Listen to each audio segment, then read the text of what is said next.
Assalamualaikum warahmatullahi wabarakatuh. Perkenalkan, nama saya Sri Nofri Wihandari, SPD MPDT. Saya adalah guru informatika di SMA Negeri 1 Patamuan.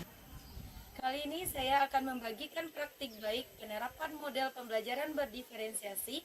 Ya, terima kasih. Situasi yang penulis temukan di SMA Negeri 1 Patamuan adalah bahwa sekitar 98% siswa telah menggunakan smartphone dalam kehidupannya sehari-hari.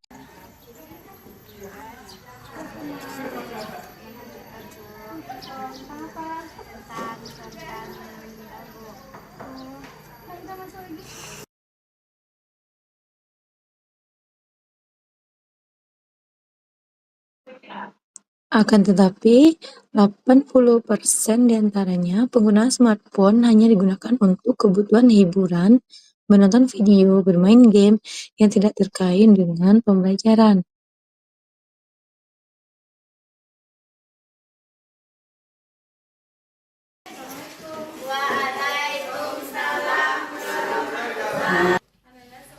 Oleh karena itu, pada kesempatan kali ini, penulis ingin menerapkan model pembelajaran berdiferensiasi, di mana singkatan dari temukan, bagikan, dan ciptakan, yang diharapkan akan meningkatkan kemampuan analisis dan komunikasi siswa, serta kesadarannya dalam penggunaan smartphone untuk mendukung kegiatan pembelajaran, khususnya pada materi, algoritma, dan pemrograman. Ananda, hari ini kita akan belajar tentang algoritma dan pemrograman. Yang terdiri dari 3 langkah. Yang pertama adalah T, temukan. Kemudian itu bagikan. Kemudian yang ketiga ciptakan. Untuk dalam kelompok ada 2 kegiatan kita dalam menemukan. Yang pertama yaitu diskusi kelompok. Kemudian yang kedua ada pasar pengetahuan kelompok untuk menjelaskan masing-masing submateri yang akan kita bahas mengenai algoritma pemrograman. Nanti akan ada kelompok variabel, ada kelompok notasi, ada kelompok definisi dan sebagainya ya. Salah satu narasumber yang akan menjelaskan tentang submateri yang dibahas. Jadi teman-teman yang lain akan berkeliling mengunjungi setiap kelompok untuk menambah pengetahuan tentang masing-masing submateri ya. Selanjutnya kalau diskusi kelompok nanti akan ada perwakilan kelompok untuk menjelaskan ke depan tentang pembahasan masing-masing notasi yang dipegang, apakah flowchart, deskripsi atau pseudocode. Nah, selanjutnya setelah temukan dan bagikan, yang terakhir kita akan ciptakan, di mana kita akan membuat game per kelompok. Kemudian game itu nanti akan kita ujikan ke teman-teman di kelompok lain. Nah, akan kita praktekkan di ruang labor komputer ya. Nah, kegiatan tebak cinta itu tidak kita laksanakan di satu pertemuan semuanya, tapi digabung beberapa pertemuan. Nanti pada akhirnya di pertemuan akhir barulah kita membuat sebuah game.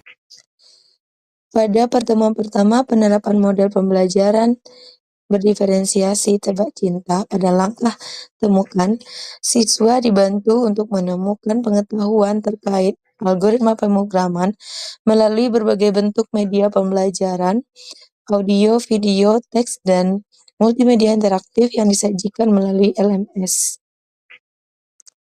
Langkah kedua pada model pembelajaran ini adalah bagikan, di mana siswa diberi kesempatan untuk membagi hasil pengetahuan yang telah diperolehnya selama menganalisis materi pembelajaran melalui media yang beragam sebelumnya. Perwakilan kelompoknya akan menjadi narasumber bagi teman-teman lain yang berkunjung ke posnya.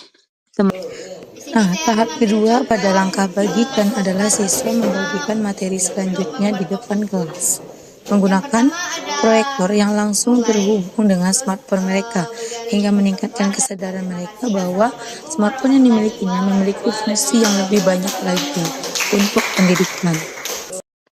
Langkah terakhir dari penerapan model pembelajaran tebak cinta adalah ciptakan.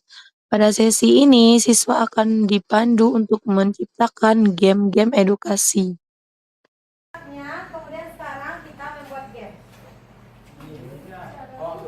Membuat membuat game sendiri, isinya nanti seperti kuis soal-soal dari pelajaran yang sudah dipelajari sebelumnya, khusus algoritma pemrograman. Untuk proses pengertian game, siswa dibagi menjadi 5 kelompok dan mereka akan duduk sesuai dengan kelompoknya masing-masing.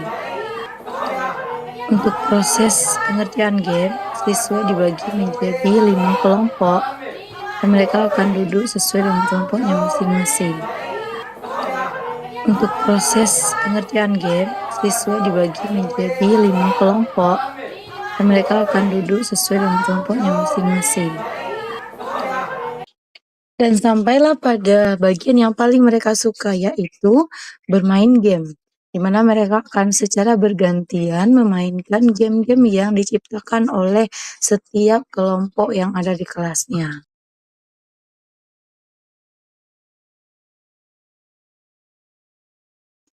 Dengan diterapkannya model pembelajaran tebak cinta pada materi algoritma pemrograman kelas 11, terlihat bahwa hasil dan dampaknya memberikan dampak yang positif dan membahagiakan bagi siswa. Yang pertama, penggunaan smartphone siswa untuk mendukung pembelajaran, dan siswa telah menggunakan aplikasi yang mendukung pembelajaran dan bersifat edukatif. Serta guru telah berhasil menemukan model pembelajaran yang sesuai untuk meningkatkan kemampuan analisis dan komunikasi siswa dalam kegiatan pembelajaran yang didukung oleh smartphone yang dimilikinya.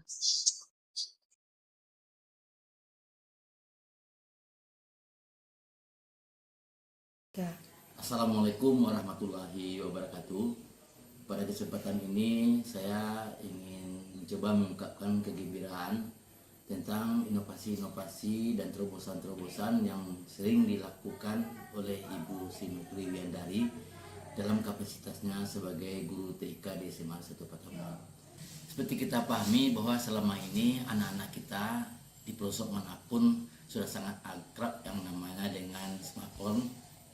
Dan sayangnya hampir di semua pelosok juga di sekolah manapun anak-anak sepertinya sering terpaku dengan sesuatu yang sifatnya murni hiburan. Dari strategi bagaimana caranya anak itu memang tetap akrab dengan HP atau smartphone, namun itu bisa dimanfaatkan dengan hal positif, sehingga lahirlah dari beliau ide untuk mencari model yang diberi judul cukup menarik, yaitu tebak cinta. Nah, jadi dengan demikian mereka tetap merasa bersemangat, merasa gembira, tapi tanpa mereka sadari mereka telah dengan sebagaimana mestinya. Nah, insya Allah ini model ini sangat jitu dan sangat menarik bagi anak-anak, dan itu tentu saja membuat keterampilan, kemampuan, wawasan yang dimiliki anak ini semakin bagus ke depannya. Demikian, Assalamualaikum warahmatullahi wabarakatuh. Assalamualaikum warahmatullahi wabarakatuh. Perkenalkan, nama saya Rika Okda Marlina Zen, SPD MSI. Saya adalah rekan sejawat dari Bu Sri Nofri Wihandari. Menurut saya, praktek baik model pembelajaran ini merupakan salah satu cara untuk mengatasi peserta didik yang kecanduan menggunakan handphonenya untuk mengakses game dan media sosial. Karena di sini peserta didik dituntut untuk bisa menggunakan handphonenya untuk kepentingan pembelajaran. Salah satunya adalah peserta didik dituntut untuk membuat game edukatif yang sesuai dengan karakter game favoritnya. Terima kasih. Kami algoritma dan pemrograman sangat secara cepat dan sangat menyenangkan karena menggunakan sistem membuat game, dan kita juga dapat mempelajari cara membuat game di